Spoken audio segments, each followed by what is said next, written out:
एक कथा आती है, हरपाल नामक भक्त हुए भगवान के। क्या नाम था?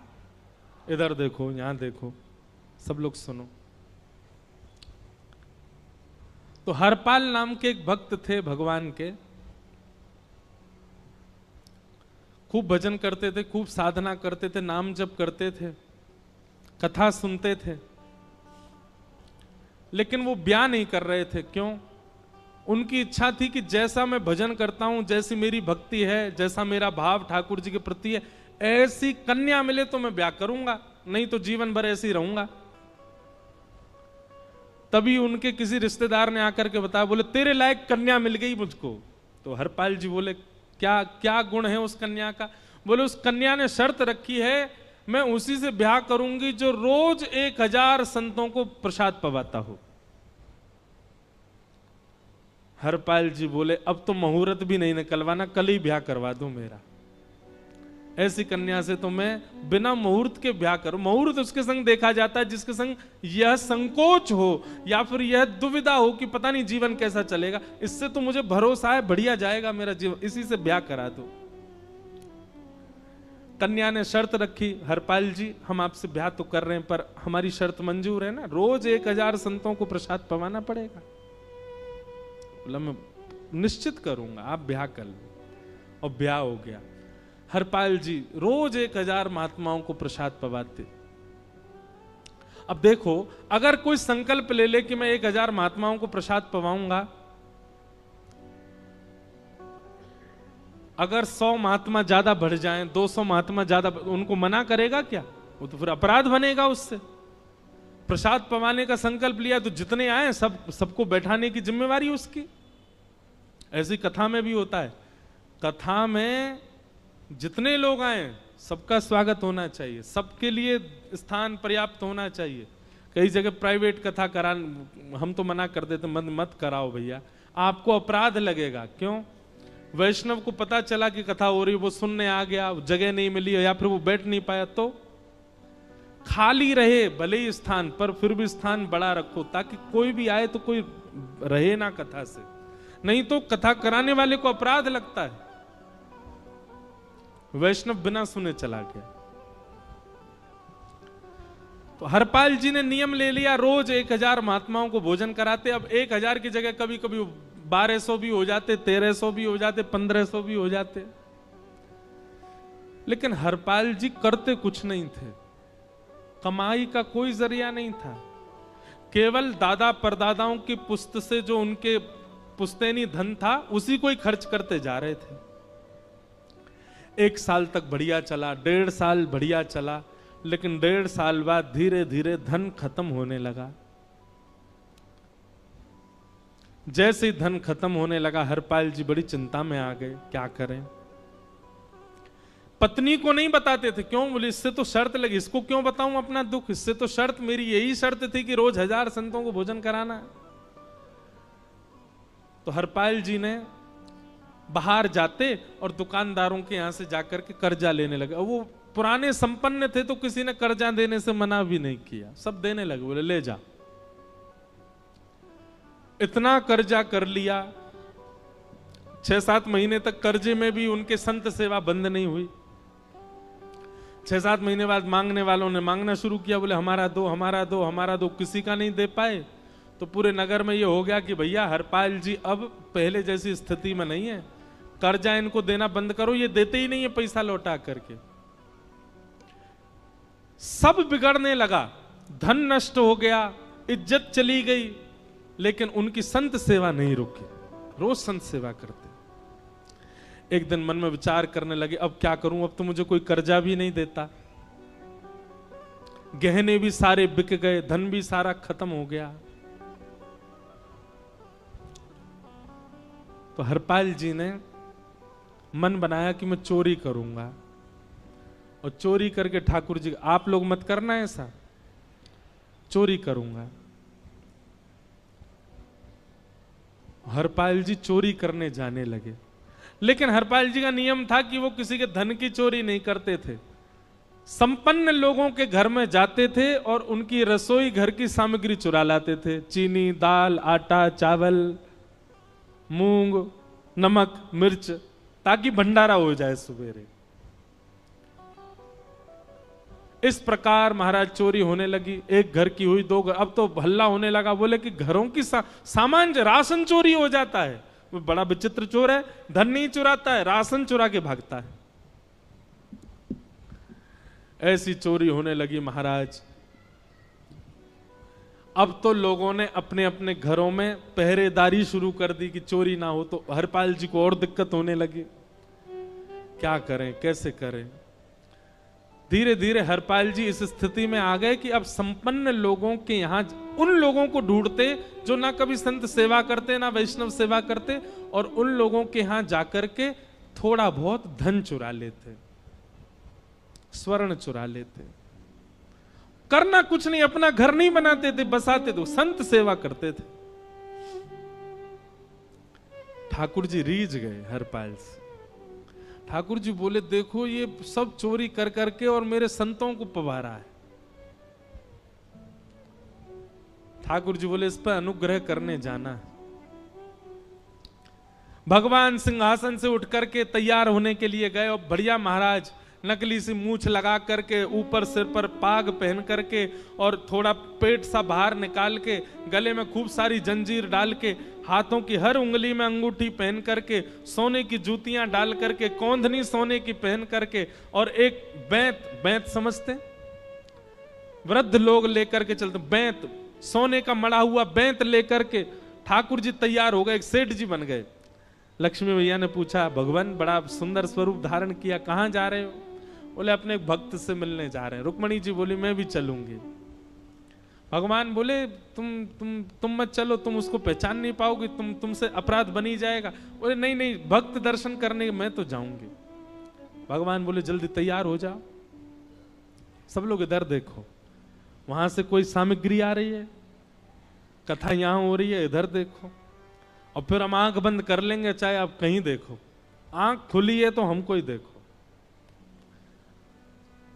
रुक्मणी जी एक सेठानी बन गई, ठाकुर जी सेठ जी बन गए। और दोनों ने मन में विचार किया कि हरपाल जी को दर्शन देना है। और यहां हरपाल जी की स्थिति क्या थी? अब संत सेवा के लिए कहीं से भी धन नहीं मिल रहा था। तो हरपाल जी एक मार्ग पर जाकर के बैठ गए और सोचने लगे कोई धनवान यहां से निकलेगा तो उसको लूट लूंगा और लूट के भाग जाऊंगा, सारा धन संत सेवा में लगा दूंगा। तभी उस मार्ग पर कोई और तो आया नहीं, ठाकुर जी सेठ बन करके आ गए। और महाराज खूब सारे गहने पहन करके, पाग बढ़िया सोने की जड़ाऊ पाग पहन करके, ऐसे वस्त्र पहन करके, और छम छम करते चलते आ रहे हैं। उन गहने ही बज रहे हैं ठाकुर जी के।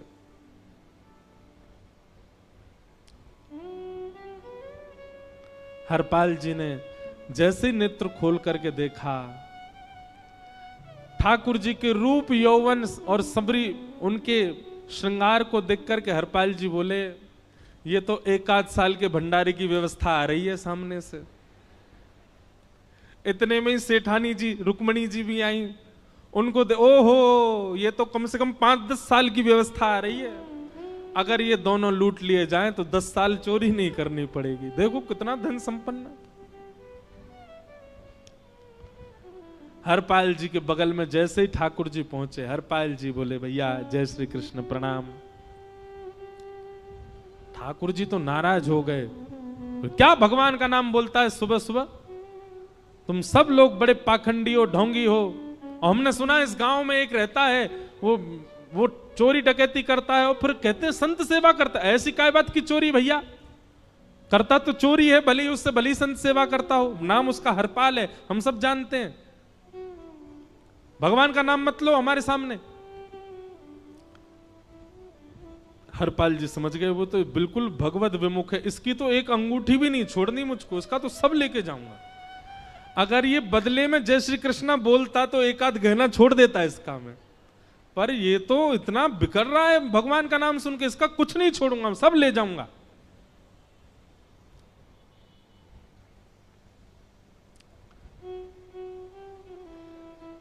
हरपाल जी बोले हाँ भैया, एक रहता तो है डकैत इस गांव में, और उसका कोई पता नहीं है, वो कभी भी आ जाता है। लेकिन एक मार्ग जंगल में होकर के है, उसमें गांव में नहीं जाना पड़ता। जंगल से गुप्त चुप निकल करके पूरे गांव पार हो जाएंगे, आप शहर पहुंच जाओगे। उसका रास्ता मुझे ही पता है। सेठ जी बोले तो तुम हमको पार करवा दो। हरपाल जी बोले मैं पार तो करवा दूंगा, लेकिन भगवान मेरे घर कुछ मेहमान आए हैं, उनके भोजन आदि की व्यवस्था के लिए मैं तो बाजार आया था, मेरे पे धन नहीं है। आप यदि मुझको कुछ दे देंगे तो मैं घर पर व्यवस्था करके आऊंगा, तुरंत आपको लेकर के गांव पार करवा दूंगा। ठाकुर जी ने उसको कुछ सोने की मोहर दे दी। बोले लो तुम अपने घर की व्यवस्था कर आओ। हरपाल जी ने सामग्री खरीदी, घर पर पहले व्यवस्था करके आए। बोले आज की व्यवस्था हो जाए, क्योंकि आज तो 10 साल का सब चोरी करना समय लगेगा। पत्नी से कहा भोजन प्रसादी बनाओ, संतों को पवाओ। संत पूछेंगे मैं कहां है, तो कहना कि आप लोगों की 10 साल की व्यवस्था करने गए आज। हरपाल जी लौट करके आए और सेठ जी से कहा आइए आइए चल दीजिए मेरे साथ और हमारे संगी चलना बिल्कुल। ठाकुर जी रुक्मणी जी चलने लगे। जैसे ही विहंगम जंगल में पहुंचे, भयंकर भयावह जंगल, बीच जंगल में जैसे ही पहुंचे, हरपाल ने पीछे मुड़ करके देखा, दोनों चले आ रहे हैं। तुरंत महाराज वो तो अपने रूप में आ गया, शेर की तरह गर्जना करने लगा, अपनी लाठी धर दी सामने और अपने सिर का स्वाफा निकाल करके सामने बिछा दिया। भगवान जो सेठ जी के रूप में आया, भगवान बोले भैया ये क्या कर रहे हो? बोले मैं ही हरपाल हूं। सारे सामग्री निकालो, डाल दो यहां पे, एक चीज भी मत छोड़ना, नहीं तो तुम जानते नहीं हो तुम्हारा क्या करूंगा। ठाकुर जी तो थर थर कांपने लगे। रुक्मणी जी बोली देखो कैसा नाटक कर रहे हैं। रावण के आगे नहीं डरे थे, कुंभकर्ण के आगे नहीं डरे, हिरण्यकश्यप के आगे नहीं डरे, और वो हरपाल के आगे ऐसे कांप रहे हैं। भगवान तो मन की सब समझ जाते हैं, कौन ही मारने, वो तुम भी कांपो क्यों? बोले भक्त है भैया, ये हमारो भक्त है। अनुब्रजम में हम नित्यम पूये ये तन्य रेणु भी, इसने हमारे लिए सब गवा दिया, हमारे वैष्णव संतों के लिए सब लुटा दिया, इसके आगे भयभीत होने में कोई लज्जा नहीं। लक्ष्मी नारायण दोनों कांप रहे हैं और हरपाल कह रहा सब निकालो। ए सेठानी जी कान के कुंडल उतारो। कान कुंडल उतार दिए, नाक की नथनी उतार दी, सब उतार उतार के धर दिए, हाथों के सब कड़ूला आदि भी धर दिए। भगवान ने भी अपने सब उतार। बोले बैंत कहां लेके जा रहे हो? उसको भी धर दो। बोले अरे भैया बुढ़ापे की लाठी, हम गिर जाएंगे। बोले कुछ नहीं गिरोगे, धर दो इसको। जीवन में कभी राम ना, जय श्री कृष्ण बोलने पे चिल्ला रहे थे मुझ पे, रखो इसको यहां पे। सारा धर दिया। बोले बहुत बढ़िया हो गया, अब 10 साल की व्यवस्था हो गई।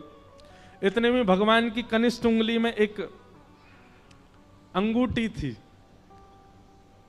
हरपाल बोला ये कहां बचा के ले जा रहे हो, उसको दो। बोले अरे भैया ये तो बहुत बचपन की हमारी अंगूठी है और ये आज तक हमारी निकली ही नहीं है और ये निकल ही नहीं पाएगी, इसको बाहर हम निकाल ही नहीं सकते, इसको तो रहने दो हमारे पास।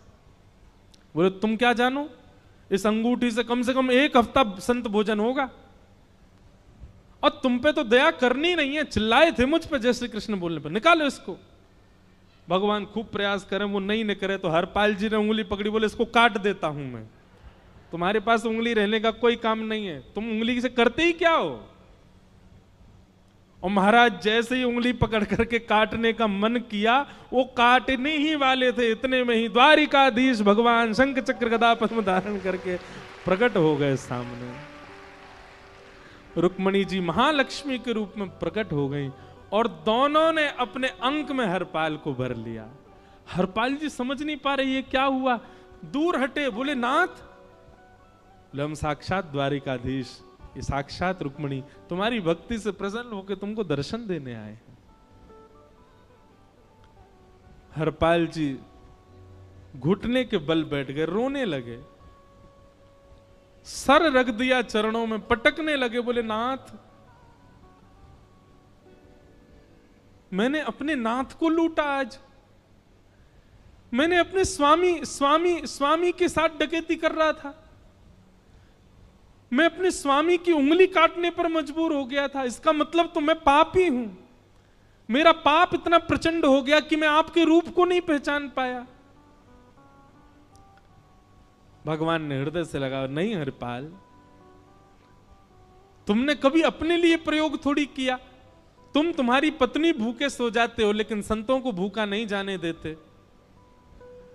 ठीक है, उसके लिए भले ही तुमने वह गलत मार्ग अपनाया जो नहीं अपनाना चाहिए था, परंतु उसमें उद्देश्य कोई और तो नहीं था, मेरे जनों की सेवा ही तो थी, मेरे वैष्णवों की सेवा। और देखो हरपाल, एक मेरी बात सुनो, आज तुम्हारे मन में ग्लानि होती है कि तुमने दूसरों का धन हड़प करके और उससे संत भोजन कराया। वास्तव में इसका विधान शास्त्रों में यह बताया गया, जिसके धन से भोजन बना और संतों ने पाया, परोसा भले ही किसी ने भी हो, कार्यक्रम भले ही किसी ने भी कराया हो, पर धन जिसका लगता है पुण्य उसी को मिलता है। तुमने तो अपने गांव के, शहरों के उन लोग जो कभी संत सेवा नहीं करते थे, उनके धन चुरा चुरा करके उनको पुण्य बांटा है। तुमने कुछ गलत नहीं किया है। हां, अपने प्रयोग में यदि लेते तो पाप हो जाता, लेकिन तुमने तो एक रत्ती भी अपने प्रयोग में नहीं ली, सब संतों में लगा दी, और जितने लोगों का धन चुराया उन सबको पुण्य प्रदान कर दिया। हम तुमसे बड़े प्रसन्न हैं। हरपाल जी चरणों से लिपट गए, बोले नाथ आप बड़े कृपालु, बड़े दयालु। भगवान बोले अब हमने दर्शन दे दिया, अब हम जाएं। और सुनो, ये सारा धन हमने दिया है, 10 साल का नहीं होगा इससे। तो बोले जब तक तुम जीवित रहोगे तब तक की सेवा बनेगी, इससे संत सेवा चलती रहेगी। ये सारा धन आभूषण हम लेकर के इसीलिए आए थे ताकि तुमको अब कभी किसी से मांगना ना पड़े, किसी से हड़पना ना पड़े। भगवान जाने लगे तो हरपाल जी चरणों में गिर गए, बोले नाथ आज मैं आपके दर्शन कर पाया, मैं संत सेवा कर पाया, इसमें सबसे बड़ा योगदान मेरी पत्नी का है। उसने नियम नहीं बनाया होता तो शायद मैं कभी ऐसा नहीं करता। आप उसको दर्शन दिए बिना जाएंगे, मैं उसको क्या बताऊंगा? मैं उससे जाके कह भी नहीं पाऊंगा कि आप मुझे मिले, और उसकी वजह से आप मुझे मिले, वो कृपा कर उसको दर्शन दे दीजिए। ठाकुर जी बोले ठीक है। तुरंत लक्ष्मी नारायण भगवान ने छोटे छोटे बालकों का रूप धारण कर लिया और हरपाल जी की गोद में बैठ गए, और हरपाल जी अपनी गोद में लेकर के ठाकुर जी को घर पर आए, और आकर के अपनी अरे सुनो देखो कौन आए हैं। जैसे बाहर आकर के देखा तो नन्हे से ठाकुर जी, नन्ही से रुक्मणी जी गोद में बालकों की भांति बैठे हैं। बोले अरे इतने सुंदर सुंदर बालक। बोले बालक नहीं है, ये साक्षात जगन्नाथ भगवान, साक्षात रुक्मणी जी, साक्षात द्वारिकाधीश हैं। तुरंत ठाकुर जी अपने रूप में प्रकट हो गए और दोनों दंपति को दर्शन दे करके भगवान वहां से प्रस्थान कर गए। बोलो भक्त वत्सल भगवान। तो एक भक्त जीवन संगी का प्राप्त होना भगवत दर्शन तक ले जा सकता है आपको। अब जिनके ब्याह हो चुके हैं उनसे तो अब हम कुछ कर नहीं सकते, पर जिनके नहीं हुए हैं संभल जाओ, सुधर जाओ, ठाकुर जी से प्रार्थना करो, और प्रार्थना करके केवल एक ही चीज मांगो, क्या? हम गृहस्थी हैं नाथ, ये गृहस्थाश्रम है, हम इसमें आ चुके हैं, अब कृपा करके हमारे जीवन में जो भी आए वो आपका भक्त आए। लेकिन आपके अथक प्रार्थना करने पर भी ठाकुर जी ने यदि नहीं दिया तो भी चिंतित मत होइएगा। मीराबाई को भी नहीं मिले अनुकूल, करमेती बाई को भी नहीं मिले अनुकूल, सक्कूबाई को भी नहीं मिले अनुकूल पति, अरे नामदेव जी को भी नहीं मिली अनुकूल पत्नी।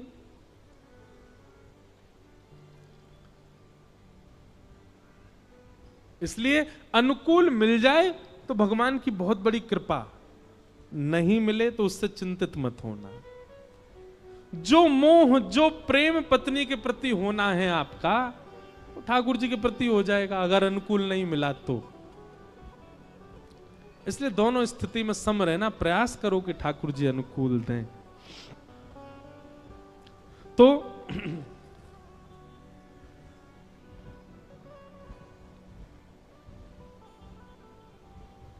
कर्दम ऋषि ने भगवान से प्रार्थना करके कहा कि मुझे एक अनुकूल पत्नी मिले, नाथ कृपा करो।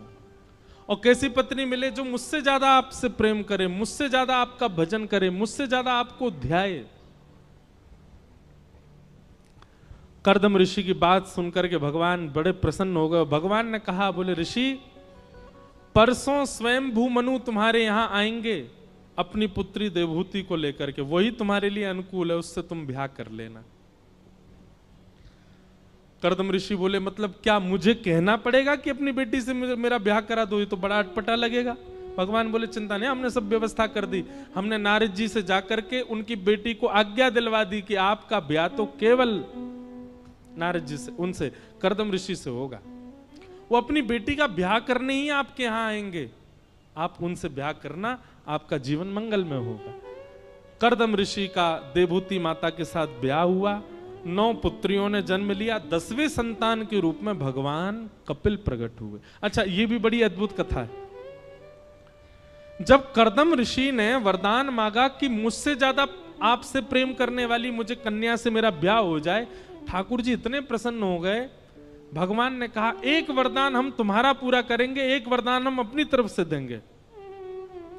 भगवान बोले, देवहूति से तुम्हारा ब्याह होगा तो तुम्हारी कामना पूरी हो गई। अब एक वरदान हम अपनी तरफ से देंगे कि तुम्हारे यहां पुत्र बन के हम ही आएंगे, हम ही तुम्हारे पुत्र बन के आएंगे। क्योंकि भक्त पत्नी भक्त पति, तो निश्चित है संतान हमारी हम जैसी ही प्रकट होगी। 9 पुत्रियों के बाद 10वें पुत्र के रूप में भगवान कपिल प्रकट हुए। और कपिल भगवान के प्रकट होते ही कर्दम ऋषि ने चरणों में प्रणाम किया, जान गए भगवान आए हैं। भगवान कपिल का बाल्य रूप नहीं बताया भागवत में ज्यादा, धीरे धीरे वो बड़े हो गए। कर्दम ऋषि ने प्रणाम करके कहा, नाथ मुझे आज्ञा दो। बोले, आप जाइए वन में जाके भजन करो, हम मां के पास रहेंगे। कर्दम ऋषि वन में चले गए और देवहूति माता के साथ भगवान कपिल रहते हैं। देवहूति माता भी ये बात जानती है कि मेरे पुत्र साक्षात भगवान है। एक दिन देवहूति माता ने सही समय जान करके अपने पुत्र को आसन पर बैठा दिया और स्वयं चरणों में बैठ करके कहने लगी, मैं आपसे कुछ प्रश्न जिज्ञासा करना चाहती हूं, पूछो। यही कपिल देवहूति संवाद है। थोड़ा बहुत हम 2-4 प्रश्न सुन लेते हैं, उसके बाद कथा विराम देंगे। और कल की बात सुन लो, कल ठाकुर जी का जन्मोत्सव है। कथा में कल सब लोग बढ़िया सुंदर सज धज के आना, बस ज्यादा आभूषण पहन के मत आना, कहीं पता चली हरपाल जी आ गए तो हरपाल जी मतलब कथाओं में कई लोग आ जाते हैं जो खींच ले जाते हैं, इसलिए व्यवस्थित होके आना। कल ठाकुर जी का नंदोत्सव मनाया जाएगा ठीक 2 बजे से। आज भी थोड़ा विलंब हुआ, पर कल 2 बजे से ही कथा होगी और 5-5:30 बजे ही नंदोत्सव होगा।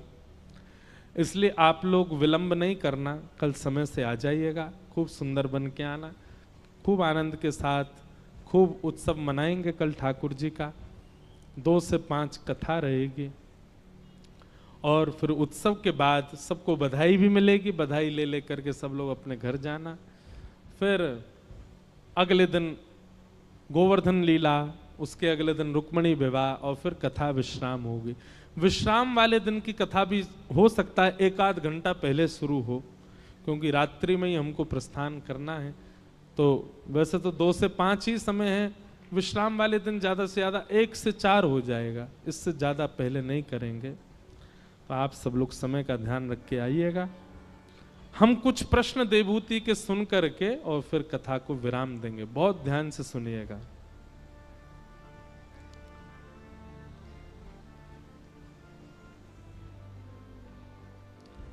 कि निर्वेणा नितराम भूमन असद इंद्रिय तर्षणात् येन संभाव्यमानेन प्रपन्नान्धम तम प्रभु।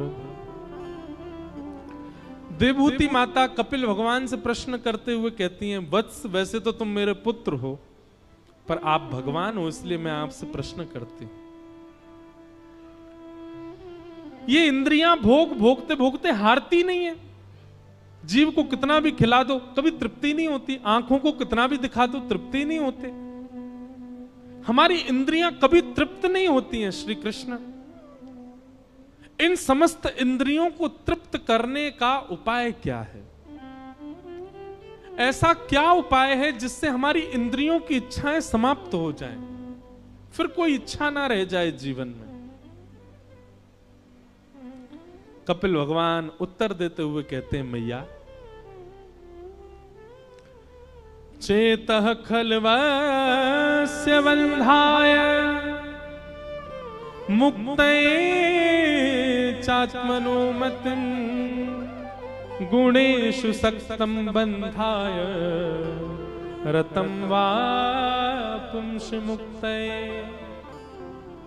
बहुत ध्यान पूर्वक सुनो। मैया, इंद्रियों की इच्छा नहीं होती। इंद्रियां जानते हैं आप किसको कहते हैं? हमारे शरीर में कितनी इंद्रियां होती हैं? 10। पंच ज्ञान इंद्रिय जो कि केवल इतने एरिया में ही हैं, आंख, नाक, जीभ, कान और त्वचा। और पंच कर्म इंद्रिय, हाथ, पैर, मुख और 2 गुप्त इंद्रिय, 10 इंद्रियां। मैया, इंद्रियों की कोई इच्छा नहीं होती। आप गलत बोल रही हो। भगवान कह रहे हैं, नेत्रों की सुंदर देखने की इच्छा नहीं है, जीव की कुछ खाने की इच्छा नहीं है, कानों की कुछ और सुनने की इच्छा नहीं है। ये समस्त इच्छाएं हैं मन की, इंद्रियों की नहीं है मां। हम कभी अस्वस्थ हो जाते हैं, बीमार हो जाते हैं, तो डॉक्टर हमको परहेज बताते थे। क्या बोलते हैं? क्या खाओ? बोलो दलिया खाओ। क्या खाओ? खिचड़ी खाओ। कई बार तो बड़े भयानक परहेज बता देते हैं, दही मत खाओ, दूध मत पियो, चाय मत पियो। कभी किसी को भगवान ना करे हो पीलिया हो जाता तो उसको कहते हैं पीली वस्तु मत खिलाओ, दाल बंद कर दो, कढ़ी बंद कर दो। अच्छा, एक बात आपने कभी देखी, डॉक्टर जिसका परहेज बताता उसी को ज्यादा खाने का मन करता है। वैसे रोटी बढ़िया नहीं लगे, लेकिन एकादशी वाले दिन रोटी की बड़ी याद आती है। वैसे चावल बढ़िया नहीं लगे, लेकिन एकादशी वाले दिन चावल बहुत भाते हैं। जिस दिन परहेज होता है उस दिन ज्यादा अच्छा लगता है। ये मानव स्वभाव है कि संयोग जब किसी वस्तु का होता है हम उसका मूल्य नहीं समझते, उसके वियोग में हमको उसकी स्मृति होती है।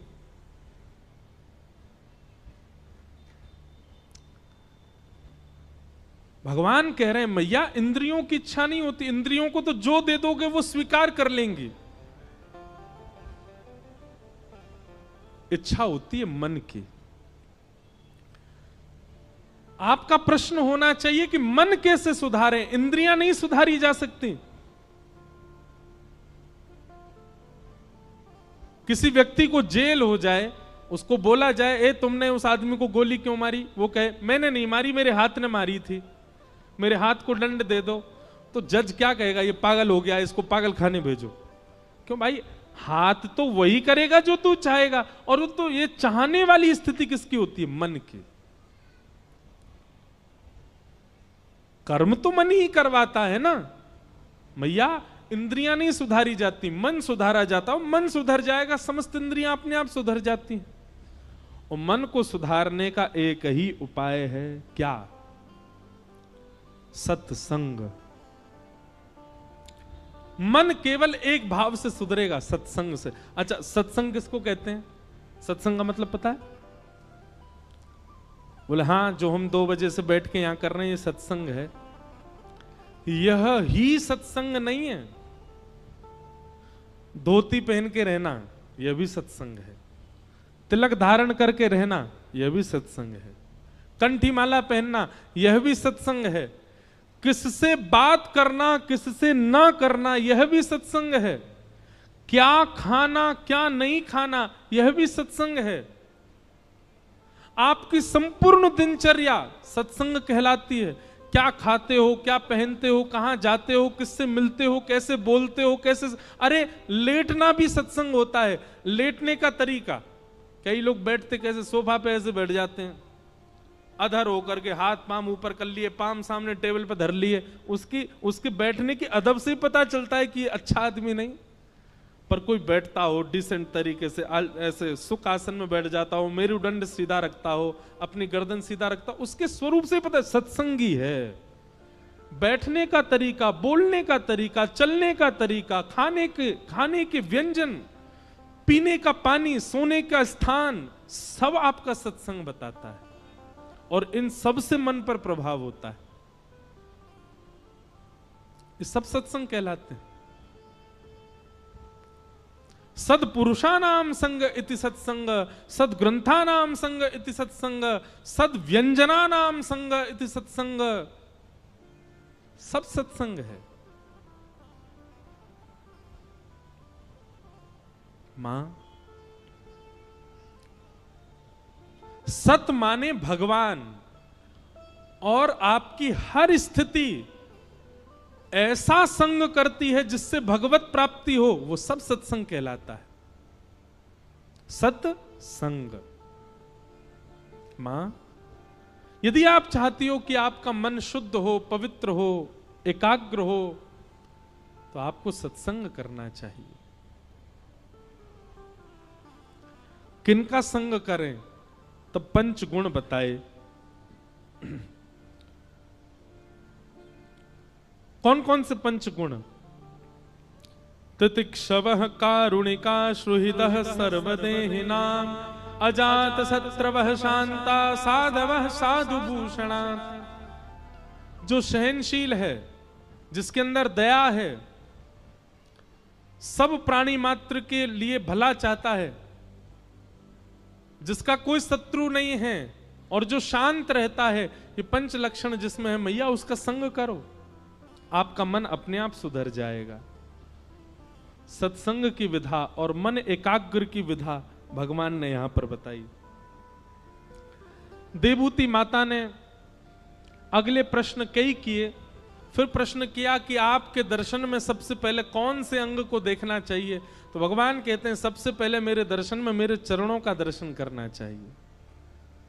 संचिन्तयेत् भगवतश्चरणारविन्दम् वज्रांकुशध्वज सरोरुहलाञ्छनाट्यम् उत्तुंगरक्तविलसन्नख चक्रवाल ज्योत्स्नाभिराहत महद हृदयान्धकारम्।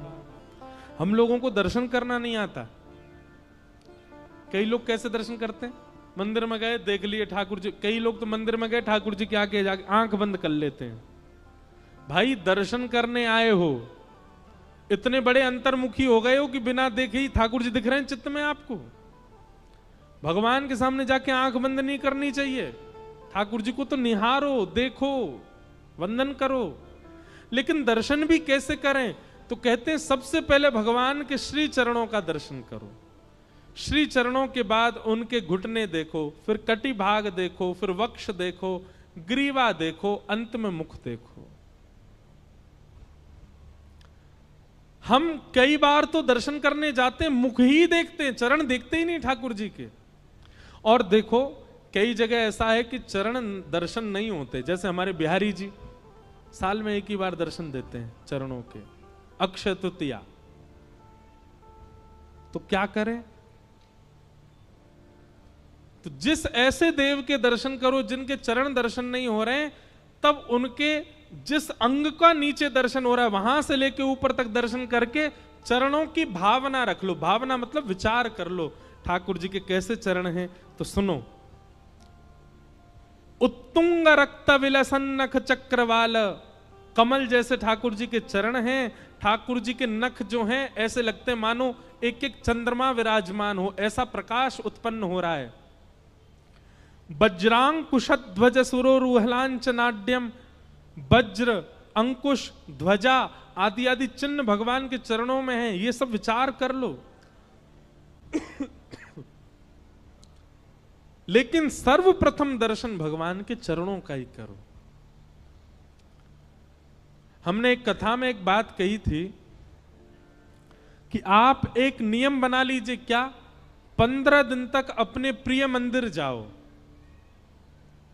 और मंदिर जाकर के केवल ठाकुर जी के श्री चरणों का दर्शन करो, मुख का दर्शन मत करना।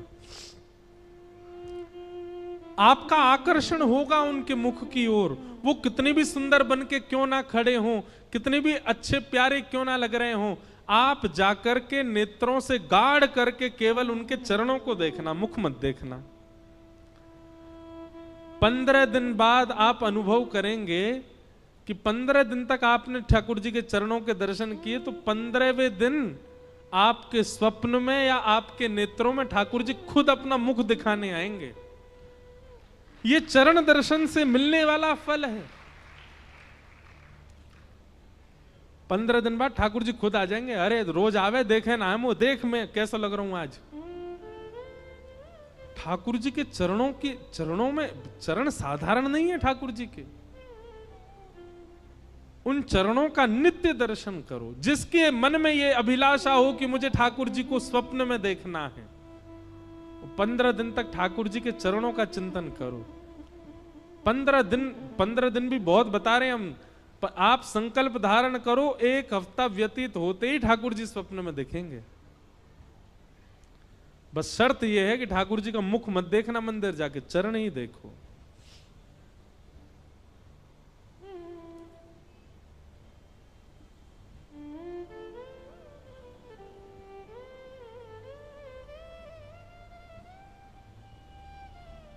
सबने चरणों की वंदना गाई, चाहे वो मीराबाई हो, चाहे वो तुलसीदास हो, चाहे वो रैदास हो, चाहे वो सूरदास हो, चरणों की वंदना सबने की है।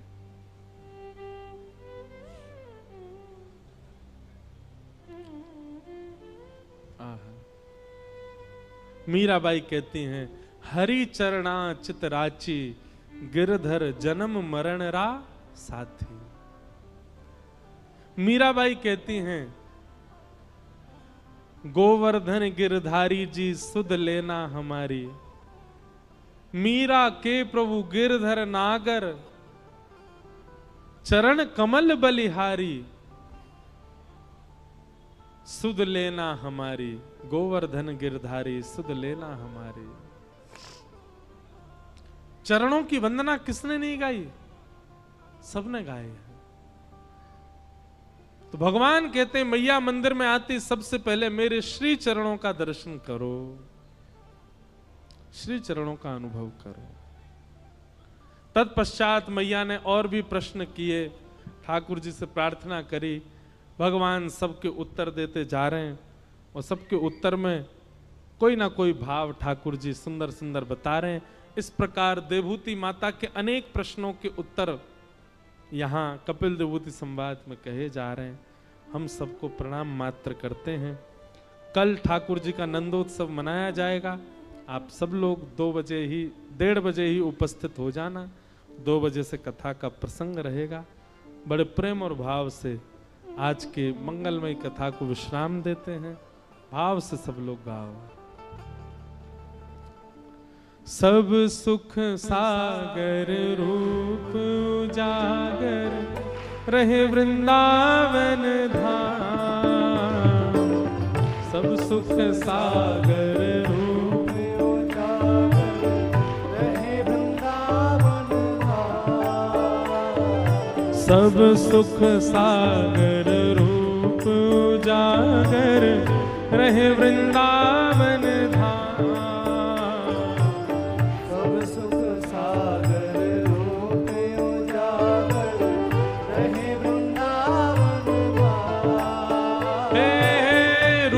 गोस्वामी प्रगट कियो जहां, रूप गोस्वामी प्रगट कियो।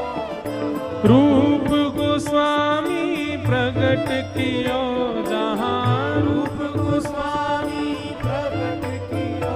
राधा गोविंद रूप निधान, वृंदावन प्यारो वृंदावन।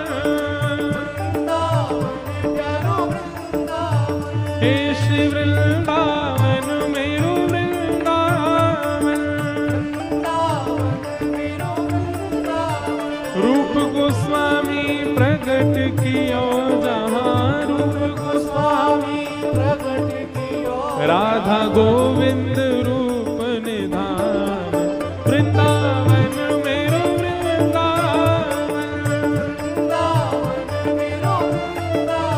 हे श्री वृंदावन प्यारो वृंदावन,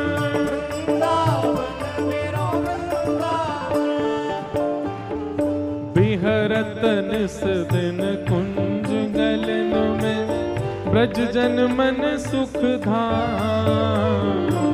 बिहरत निस दिन कुंज गलन में, ब्रज जन मन सुख धाम। हे मदन मोहन को रूप निरख के, मदन मोहन को रूप निरख के, श्री मदन मोहन को रूप निरख के, मदन मोहन को रूप निरख के, हे सनातन बलि बलि जाए, वृंदावन मेरो वृंदावन, वृंदावन मेरो वृंदावन, हे श्री वृंदावन प्यारो वृंदावन, वृंदावन मेरो वृंदावन, मदन मोहन को रूप निरख के, मदन मोहन को रूप निरख के, सनातन बलि बलि जाए, वृंदावन प्यारो वृंदावन, वृंदावन प्यारो वृंदावन, हे श्री वृंदावन मेरो वृंदावन, वृंदावन मेरो वृंदावन। सब लोग गाओ। गोपी ग्वाल सब ही और धारे, प्यारो गोपीनाथ, गोपी ग्वाल सब ही और धारे, प्यारो गोपीनाथ। हाँ प्यारो प्यारो गोपीनाथ, प्यारो प्यारो गोपीनाथ। हे मधु पंडित जिन कंठ लगायो, मधु पंडित जिन कंठ लगायो, और है रही जय जयकार, वृंदावन प्यारो वृंदावन, वृंदावन प्यारो वृंदावन, श्री वृंदावन मेरो वृंदावन, वृंदावन प्यारो वृंदावन, मधु पंडित जिन कंठ लगाओ,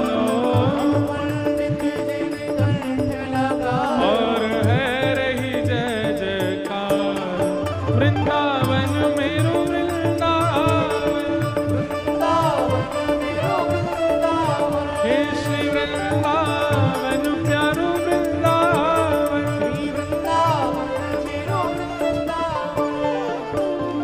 श्री गोपाल भट्ट जुग हृदय वेदना, प्रगट्यो शालिग्राम, गोपाल भट्ट जुग हृदय वेदना, प्रगट्यो शालिग्राम। हाँ प्यारो प्रगट्यो शालिग्राम, प्यारो प्रगट्यो शालिग्राम।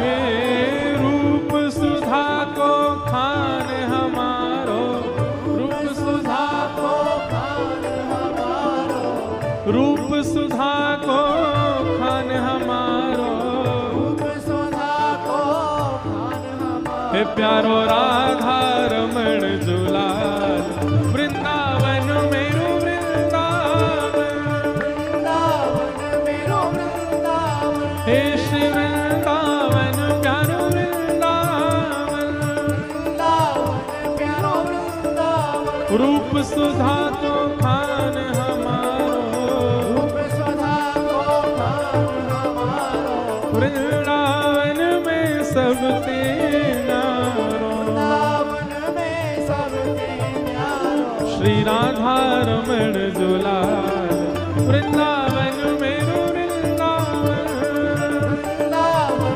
मेरो वृंदावन, हे श्री वृंदावन प्यारो वृंदावन, वृंदावन मेरो वृंदावन। आतुर हित हरिवंश पुकारो, श्री राधा राधा नाम, आतुर हित हरिवंश पुकारो, राधा राधा नाम।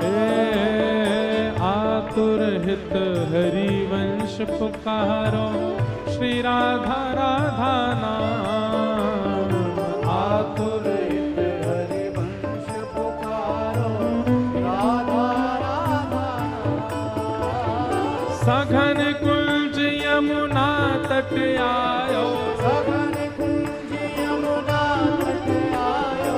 मदन टेर वृंदावन आयो, मदन टेर वृंदावन आयो। हे प्यारो राधा वल्लभ लाल, वृंदावन मेरो वृंदावन, वृंदावन मेरो वृंदावन। हे श्री वृंदावन प्यारो वृंदावन।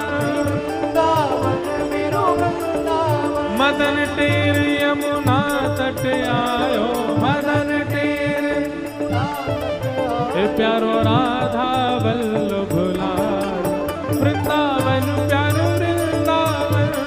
वृंदावन प्यारो वृंदावन। हे श्री वृंदावन मेरो वृंदावन। वृंदावन प्यारो वृंदावन। जुगल किशोर को लाड़ लड़ायो, नवल कुंज ही अमान। जुगल किशोर को लाड़ लड़ायो, नवल कुंज ही मां। हे कुंजन कुंजन की रज धारे, कुंजन की रज धारे। कुंजन कुंजन की रज धारे। कुंजन की रज धारे। ओ हरि व्यास युगल यशदार, वृंदावन मेरो वृंदावन। वृंदावन मेरो वृंदावन। हे श्री वृंदावन प्यारो वृंदावन। वृंदावन मेरो वृंदावन। कुंजन कुंजन की रज धारे, कुंजन की रज धारे। ओ हरि व्यास युगल यशदार, वृंदावन मेरो वृंदावन। वृंदावन मेरो वृंदावन। हे श्री वृंदावन प्यारो वृंदावन। वृंदावन मेरो वृंदावन। भुवन चतुर्दश की सुंदरता, निधिवन करत बिहार। भुवन चतुर्दश की सुंदरता, निधिवन करत बिहार। प्यारो निधिवन करत बिहार। प्यारो निधिवन करत बिहार। भुजा उठा के कहो, श्यामा प्यारी कुंज बिहारी। श्यामा प्यारी कुंज बिहारी। श्यामा प्यारी बांके बिहारी। श्यामा प्यारी बांके बिहारी। और जय जय श्री हरिदास, वृंदावन मेरो वृंदावन। वृंदावन मेरो वृंदावन। हे श्री वृंदावन प्यारो वृंदावन। वृंदावन प्यारो वृंदावन। श्यामा प्यारी कुंज बिहारी। श्यामा प्यारी कुंज बिहारी। और जय जय श्री हरिदास, वृंदावन मेरो वृंदावन। वृंदावन प्यारो वृंदावन। हे श्री वृंदावन प्यारो वृंदावन। वृंदावन प्यारो वृंदावन। जिनकी कृपा से यह रस प्रकट्यो, वृंदावन अभिराम। जिनकी कृपा से है रस प्रगटो, वृंदावन अभिराम। हे सप्तनिधिन को ही उजियारो, सप्तनिधिन को ही उजियारो। यह आनंद करवावे वारो। यह आनंद करवावे वारो। हम सबको मिलवावे वारो। हम सबको मिलवावे वारो। हे हमारो गिरधर लाल, वृंदावन मेरो वृंदावन। वृंदावन मेरो वृंदावन। हे श्री वृंदावन प्यारो वृंदावन। वृंदावन मेरो वृंदावन। जय राधे राधे, राधे राधे। श्री राधे सुत सुत प्यारी जय राधे राधे बरसाने वारी राधे राधे हरिदास दुलारी हरिवंश प्यारी गिरधर की प्यारी हमारी प्यारी बरसाने वारी राधे राधे वृषभानु दुलारी राधे राधे ब्रज की है रानी राधे राधे जय राधे राधे श्री राधे राधे जय राधे राधे राधे जय राधे राधे राधे जय राधे राधे जय राधे राधे जय राधे राधे जय राधे राधे श्री राधे राधे जय राधे राधे जय जय श्री राम जय जय श्री राम जय जय श्री राम बोल वृंदावन बिहारी लाल की श्री राधा रमण लाल की श्री राधा वल्लभ लाल की जय जय श्री नमः पार्वती पते हर हर महादेव। आप सब लोगों को बहुत बहुत जय श्री कृष्ण, जय सिया राम, जय श्रीमन नारायण। कल लाल जी के दर्शन वही 11 से 12 हैं और कथा का समय 2 से 5 बजे तक कल नंदोत्सव होगा। पुनः मिलेंगे। सबको जय श्री कृष्ण। पूज्य व्यासपीठ को नमन करते हुए